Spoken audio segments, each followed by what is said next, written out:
Hey there, I'm 8888, your storytelling sidekick. I got bored answering questions, so now I spend my days bringing stories to life. And here's the story. Story 1. The Archive Beneath the Lake. No one in the town of Calder believed the rumors anymore. The story of the lake, that there was something ancient sleeping beneath its still waters, was a bedtime tale for tourists now. Locals shrugged and sold postcards of the sunken library in souvenir shops, never once suspecting there was truth in the name. But Mara did. She had grown up staring at the black water every evening after work, watching how it never rippled, never reflected the stars quite right. Her grandmother, the last of the old storytellers, had whispered of an archive deep below, a vault of memory left behind by a civilization that had known how to bend time itself. It sounded like madness, until the night the lake called her name. It wasn't a voice she heard, not in the usual sense. It was a vibration, a pulse beneath the soles of her feet as she walked the shore.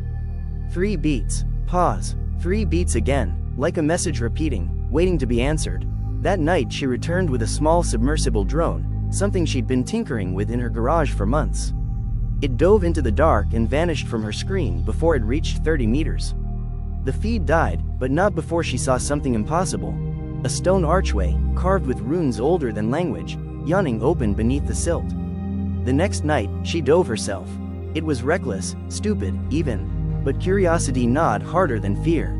The water was freezing, the darkness swallowing her light, but she kept going until the archway appeared in her beam. And beyond it, a stairway. It shouldn't have been there. Stone doesn't survive submerged for centuries like that. But as she swam through the opening and pulled herself up onto the first step, she realized she wasn't standing underwater anymore. The air was thick, damp, but breathable. And above her, impossibly, floated a hallway of doors suspended in blackness. Each door was carved from a different material: wood, bone, crystal, metal, and behind each, faint whispers curled like smoke. Mara picked one and pressed her ear against it. She heard herself, her voice, years ago, laughing with her grandmother as they shelled peas on the porch.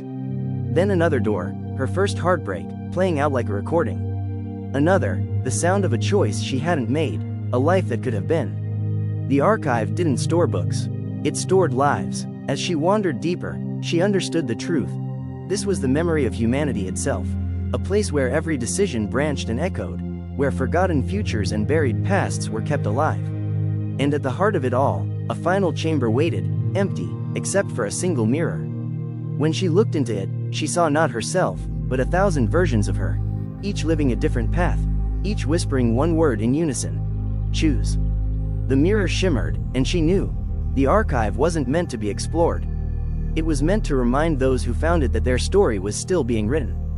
When she surfaced at dawn, gasping on the shore, the lake was still and silent again.